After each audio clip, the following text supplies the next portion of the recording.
Cher frère Ahmed, salam alaikum. Alaikum salam. J'espère que tu vas bien. Ça va et toi? Ça va, alhamdoulilah. Donc j'aimerais te poser quelques questions sur les événements qui se passent actuellement. Et j'aimerais avoir tes réponses. Inch'Allah. Donc avant tout, a'udhu billahi minash shaitanir rajim, bismillahir rahmanir rahim, wassalatu wassalamu ala sayyidina Muhammadin wa ala alihi wa ashabihi ajma'in, wassalamu alaykum wa rahmatullahi wa barakatuh. Le salam à nos frères et sœurs qui nous écoutent, et le bonsoir aux éventuels non-musulmans qui écouteraient cette présente vidéo. Je t'en prie, à toi le micro. Ok. Donc j'aimerais savoir, d'après toi, pourquoi l'Europe et plus généralement l'Occident et les États-Unis soutiennent souvent les gouvernements arabes, et cela en dépit de leur tyrannie. Pourquoi l'Europe, les Les États-Unis, gouvernements occidentaux, les États-Unis soutiennent les gouvernements arabes, et cela en dépit de leur tyrannie, etc. Et dans le même temps, ils appellent à la démocratie. La démocratie, oui. Bah, je pense que moi, la raison principale qui fait que l'Europe et les États-Unis soutiennent les pays arabes, les régimes tyranniques arabes, cela est fait, à mon humble avis, pour éviter que le monde arabe, donc le monde musulman, puisque la grande majorité sont des musulmans, se libèrent, deviennent autonomes, évoluent, et donc deviennent une menace beaucoup plus précise, beaucoup plus efficace contre le monde occidental. Voilà, je pense que c'est la raison principale pourquoi l'Occident soutient ces régimes-là. Et les dénonce pas. C'est des dénonciations contre l'Iran, on en entend pratiquement toutes les semaines. A contrario, contre le Maroc, contre la Tunisie, contre l'Algérie, c'est extrêmement rare. Lorsque tu compares les dénonciations, lorsque tu compares les deux positions, elles sont carrément disproportionnées. Puisque tu sais, on sait tous qu'au Maroc, en Tunisie, en Algérie, ils torturent et que la torture est courante. T'en entends jamais parler, c'est vraiment très rare dans les magazines hebdomadaires, etc., que tu lis des articles qui dénoncent, alors que contre l'Iran, c'est pratiquement, je ne vais pas dire quotidien, mais c'est très souvent qu'on entend. Donc c'est volontaire, c'est parce que le régime iranien est un danger pour l'Occident par rapport à l'islam, etc., alors que ces régimes-là arabes sont tout le contraire. Voilà. Enfin, quand tu parles de qui se libère, qui s'émancipe, c'est par rapport à l'islamisme, entre guillemets. Oui, parce que quand tu regardes le monde arabe, quand tu regardes le peuple tunisien, quand tu regardes le peuple algérien, quand tu regardes le peuple marocain, etc., on sait que ce sont des musulmans, potentiellement, ou pratiquement, etc., ce sont des musulmans. Donc, c'est une menace potentielle contre le monde non musulman. D'accord ? Si ces mêmes peuples tombaient entre les mains d'un gouvernement islamique, il pourrait devenir une armée, une menace contre l'Occident, contre le monde judéo-chrétien. Donc c'est une potentielle menace. Et il est donc, à mon avis, impératif pour les non-musulmans, pour les gouvernements non-musulmans, la France, l'Allemagne, les États-Unis, etc., de faire en sorte que ces peuples restent asservis, restent appauvris, restent en fait ceux qui sont à l'heure d'aujourd'hui, afin justement de ne pas évoluer, de ne pas devenir une menace beaucoup plus précise contre le monde occidental. Voilà, ce qu'on appelle le choc de civilisation. Voilà, donc c'est très important. Pour eux, à mon avis, c'est essentiel. Il est très important de les maintenir dans l'état dans lequel ils sont aujourd'hui, pauvreté économique, etc., etc. C'est très important. Donc, ils ont mis des dictateurs, ou alors, en tout cas, si ce n'est pas eux qui les ont mis, ils les maintiennent au pouvoir, afin que ces dictateurs maintiennent leur peuple dans l'état dans lequel ils sont aujourd'hui. Et cela, à mon avis, la raison principale, c'est contre l'islam. Ça n'a aucune... Il n'y a pas d'autre... Le mobile principal est une lutte contre l'islam. Imagine 2 secondes si demain le gouvernement algérien tombait, que c'était un gouvernement islamique. Imagine demain si le gouvernement tunisien tombe, même s'il est tombé, mais que demain c'est un gouvernement islamique. Imagine que le gouvernement marocain, etc. Et que ces peuples-là sont tous sous l'autorité d'un gouvernement islamique. Ça devient dangereux. Lorsqu'on connaît les textes coraniques et prophétiques, c'est un danger. Ils peuvent envahir l'Occident, ils peuvent faire le djihad contre la Palestine, etc., contre Israël, etc. Donc c'est un danger. Donc pour éviter d'en arriver là, il est très important de de mettre des gens qui, justement, qui les maintiennent dans l'état dans lequel ils sont aujourd'hui. C'est très important. D'accord. Pourquoi ces mêmes gouvernements arabes acceptent cette ingérence des États occidentaux? Parce qu'ils n'ont pas le choix. Ces gouvernements, qu'ils soient le gouvernement égyptien, algérien, tunisien, marocain, etc., ils n'ont pas le choix que d'accepter l'ingérence du monde, on va dire, le monde occidental, le monde non musulman, pour la simple et bonne raison qu'ils ne peuvent pas se maintenir au pouvoir par eux-mêmes. Ils ne peuvent pas. Ils peuvent réprimer des manifestations, ils peuvent réprimer un certain nombre de choses, ils peuvent contrecarrer un certain nombre de choses, mais ils ne peuvent pas se maintenir au pouvoir par eux-mêmes. On l'a vu avec le fils il y a 10 ans, le gouvernement algérien était pour ainsi dire tombé. Qui l'a remis, qui l'a assisté, qui lui a rapporté, lui a donné de l'oxygène, etc. C'est le gouvernement français qui lui a envoyé des armes, qui lui a envoyé un certain nombre d'aides pour justement le remettre à niveau. C'était le cas aussi pour d'autres gouvernements dans le passé. Donc ils ne peuvent pas, ils sont contraints d'accepter cette ingérence-là. Ils ont de l'honneur, ils ont de la dignité, ils ont de l'indépendance que lorsqu'il s'agit de prendre des mesurettes, que lorsqu'il s'agit de parler de sujets secondaires, etc., là, il n'y a aucun problème.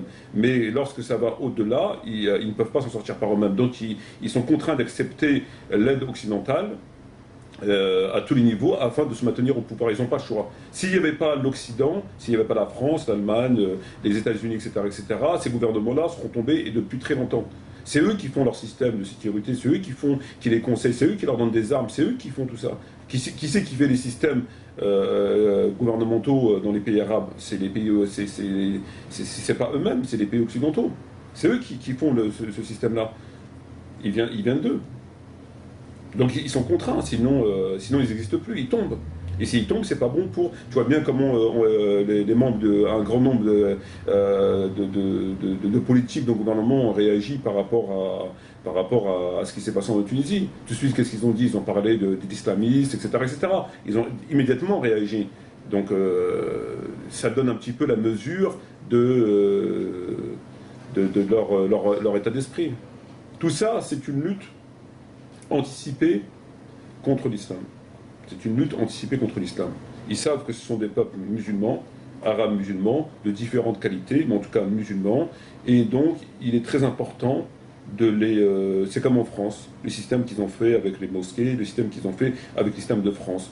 Ils ont mis des imams qui sont des fonctionnaires de l'État algérien, marocain, tunisien, qui les rémunèrent, etc.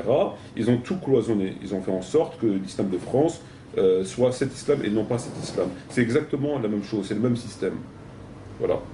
Il faut, à mon avis, désigner 3 catégories de responsables dans la misère qui touche le monde arabo-musulman. 3 catégories. Il y a les dirigeants arabes eux-mêmes. Il y a les gouvernements occidentaux qui les aident, en connaissance de cause, à tuer, réprimer, etc. À se maintenir au pouvoir en dépit de leur cruauté.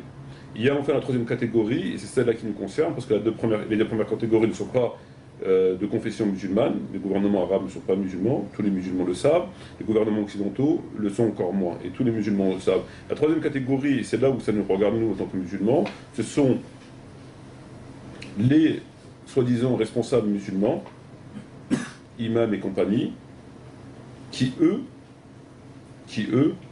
ne dénoncent pas tout cela, et bien au-delà du fait de dénoncer, maintiennent les musulmans dans l'état dans lequel ils sont aujourd'hui, c'est-à-dire leur tenir des discours complètement déconnectés de la réalité, etc. Et ces imams-là sont des fonctionnaires de ces pays-là, fonctionnaires de l'Arabie Saoudite, on connaît l'Arabie Saoudite, fonctionnaires de l'Algérie, du Maroc, de la Tunisie, etc. sont des fonctionnaires. Et c'est cette catégorie-là, justement, qui nous intéresse. Et à côté de ces gens-là, tu as tous ces conférenciers, tu as tous ces pseudo-écrivains qui, eux, passent leur temps, comme le Bourget, etc., qui passent leur temps, eux aussi, à étourdir la communauté musulmane, à la distraire et à l'éloigner de ces sujets, de ces priorités-là. Voilà, donc tu as trois catégories de responsables, les gouverneurs eux-mêmes, des pays occidentaux et enfin ces peuples, etc. D'accord. J'aimerais aussi savoir comment doivent, selon toi, réagir les musulmans vivant dans ces pays et même en Occident. Les musulmans n'ont absolument aucun rapport avec ces pays, avec ces gouverneurs. Ces gouverneurs sont certes des Arabes, c'est le point commun avec le peuple arabo-musulman, mais n'ont absolument aucun rapport. Eux sont des Arabes mécréants et les autres sont des Arabes musulmans, avec différentes opinions, différentes, etc. Mais donc ils doivent complètement les désavouer et n'ont absolument aucun rapport avec eux, ils n'ont aucun compte à leur rendre, ils ne doivent les assister dans absolument rien. Ça n'a absolument aucun rapport. Il n'y a pas de différence entre un gouvernement arabe non musulman, un gouvernement américain non musulman, un gouvernement français non musulman, ça n'a aucun rapport. C'est deux livres différents, c'est deux religions différentes, c'est deux voies différentes, c'est deux objectifs différents, ça n'a aucun rapport. Ils doivent carrément les désavouer, ils n'ont rien à voir avec eux. La seule chose qu'ils ont à faire avec eux, c'est de les renverser. Et pour cela, il est important, avant de renverser, d'essayer de renverser ces gouvernements-là, il faut qu'ils renversent déjà ceux qui sont de l'intérieur. C'est-à-dire ces imams-là qui sont des fonctionnaires de ces États-là, donc des larbins, et c'est tous ces conférenciers-là qui passent leur temps à longueur d'année à détourner les musulmans des priorités, à appeler les musulmans à s'intégrer, etc., etc. Donc, lorsque tu appelles un musulman à s'intégrer à un gouvernement non musulman, et en l'occurrence le gouvernement français par exemple, il est bien évident qu'à partir de là, tu te rends complice de ce que va faire ce même gouvernement. Donc, si moi, je me prétends musulman, et que je me prétends, et que je t'appelle à t'intégrer à la France, à t'intégrer, il est bien évident que je suis moi-même aussi responsable, puisque je te demande tout simplement, non seulement de te soumettre, mais en plus de cela, d'apporter ton soutien à ce gouvernement, dans ce qui fera de bien et dans ce qui fera de mal. Car une intégration partielle n'existe pas. C'est comme lorsque tu t'engages dans une armée. Si moi je te dis, engage-toi dans l'armée française, je te conseille de t'engager dans l'armée française. Il est bien évident que en tant que soldat, tu ne vas pas décider des cibles que tu vas attaquer, des entraînements que tu vas faire. C'est bien évident, c'est stupide. Les gens qui essayent ensuite d'avancer ce genre d'explications nous prennent pour des abrutis. Donc si je te demande de t'intégrer, que ce n'est pas contraire à l'islam, c'est que non seulement je te demande donc d'assister l'État non musulman, mais en plus de cela, s'il y a besoin de tuer les musulmans, il faudra que tu les tues. S'il y a besoin d'aller en Afghanistan, il va falloir, parce que tu es dans l'armée. Je t'appelle à rentrer dans l'armée. Donc quand tu es un soldat, tu es dans l'armée, tu choisis pas la nourriture que tu vas manger, tu choisis pas les endroits où tu vas dormir, tu choisis pas le tenue que tu vas porter, tu choisis pas de ne pas te mettre sous la Marseillaise, de ne pas saluer la Marseillaise, tu ne choisis pas tu comprends? Donc tu vois ce que je veux dire? Donc je suis moi-même aussi un des responsables de ce désastre-là. Ça me semble donc, et c'est cette catégorie de gens qui nous intéresse. La deux premières catégories, on va dire entre guillemets, c'est normal. C'est normal, ça a toujours été comme ça. Il y a toujours eu le monde non musulman, il y a toujours eu les non musulmans arabes, comme à l'époque du prophète Mohammed, ça a toujours existé. Mais le mal d'où il vient, qu'est-ce qui fait que ces nations arabes sont dans l'état dans lequel elles sont aujourd'hui, c'est-à-dire c'est un chaos total, ça vient que nous, en tant que musulmans, on ne va pas écouter les discours de Moubarak ou de Sarkozy, on est musulmans. Il y a très peu, je connais beaucoup de musulmans qui écoutent les propos de Bouteflika. En général, un musulman, lorsqu'il sait qu'il va faire non musulman, à part vraiment s'il est vraiment complètement ignorant, il ne va jamais écouter de façon très sérieuse un dignitaire, un dirigeant non musulman, c'est bien évident. Mais par contre, il va écouter un dignitaire musulman, c'est logique. Ces dignitaires musulmans sont ces imams, ces conférenciers, ces écrivains, ces associations comme l'UOIF, etc. Donc là, on les écoute. Et ces gens-là, justement, ce sont eux les premiers responsables. Parce que c'est ces gens-là qui endorment les musulmans et qui les détournent des priorités dans leur discours et dans leur fonctionnement. C'est eux les premiers responsables. S'il n'y avait pas ces gens-là, il n'y aura pas le désastre que connaît aujourd'hui le monde arabo-musulman. Il n'existerait pas. Parce que personne ne serait dupe. Si tu mets des gens plus sincères, il n'y aura pas ce problème. Ce problème n'existerait pas. Voilà. Ok. T'as l'air convaincu là. Voilà. Oui, j'ai l'air convaincu. Moi, je le suis. Mais je cherche à ce que tu convainques les autres. Je cherche à poser les questions qui pourraient se poser. Tu parles souvent de ça comme si c'était un complot international. Ça l'est, oui. Ça l'est. Ah oui, absolument, bien sûr. Il n'y a pas pour moi, c'est évident. C'est bien, oui, bien sûr, c'est un complot international. D'accord, ok. C'est un système. C'est un système qu'ils font de l'intérieur pour gérer les musulmans. Tu vois bien le système qu'ils ont fait.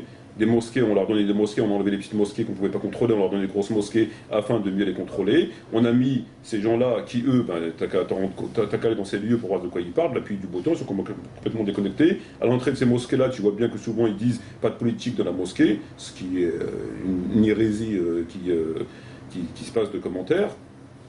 Oui, bien sûr, et ce système-là, ils l'ont reproduit dans tous les États européens. En Allemagne c'est pareil, en Italie c'est pareil, en Espagne c'est pareil, au Portugal c'est pareil, et après ils l'amènent aussi dans les pays arabes, mais là ils travaillent avec l'intermédiaire du gouvernement. Tu vois, mais c'est pareil, c'est dans le monde entier ce système est fait, dans le monde entier. À part dans des pays des régimes islamiques, comme l'Iran, ou dans les mosquées, ben là on fait de la politique, on dénonce Israël, on brûle des drapeaux israéliens, enfin, etc. C'est pas du tout la même chose. Parce que là on est beaucoup plus libre. Ok. On a fini avec le On a sujet. fini, je pense, avec les questions. Donc je voudrais passer à autre chose. Qu'est-ce que tu penses de la vidéo qui circule sur Dailymotion d'une jeune fille qui parle de toi? Tu parles de charmante demoiselle. De la charmante demoiselle. On peut pas vraiment lui en vouloir. On peut pas vraiment lui en vouloir. Je pense qu'elle ne doit pas avoir la lumière à tous les étages. C'est tout. Et de son mentor qui est derrière? Un mentor, je veux dire, c'est des pros Ramadan. Comment quelqu'un qui a un minimum de foi et qui a un minimum de raisonnement peut être pro-Ramadan? Donc, je veux dire, à mon avis, elle illustre bien les partisans de Tariq Ramadan. Je pense pas que ça a dû lui plaire cette vidéo s'il l'a vu. Tariq Ramadan. Bah, c'est une réalité, hein, je veux dire, lorsque tu as un minimum de foi, et je dis pas ça parce que c'est une Tariq Ramadan, je dis pas ça parce que lorsque tu as un minimum de foi, tu ne peux pas adhérer au discours de Tariq Ramadan qui est complètement déconnecté, qui est complètement contradictoire, enfin, je veux dire, tu peux pas. Donc, bon, ben voilà, c'est une demoiselle qui... D'accord. Ça te rassure. Ouais, tu voulais son numéro de téléphone, tu voulais peut-être Non, faire une demande de mariage. je voulais savoir si ça te rassure de voir que c'est ça tes opposants. On ne peut pas non plus limiter l'opposition des fidèles Tariq Ramadan à cette bon, le moins qu'on puisse dire, c'est que c'est pas Monica Bellucci ou Jennifer Lopez, mais bon, peut-être qu'il y en a deux, je sais pas. Ok, bah écoute, je te remercie pour tes réponses franches. Merci à toi, Ça, comme d'habitude. et salam alaikum wa rahmatullahi wa barakatuh.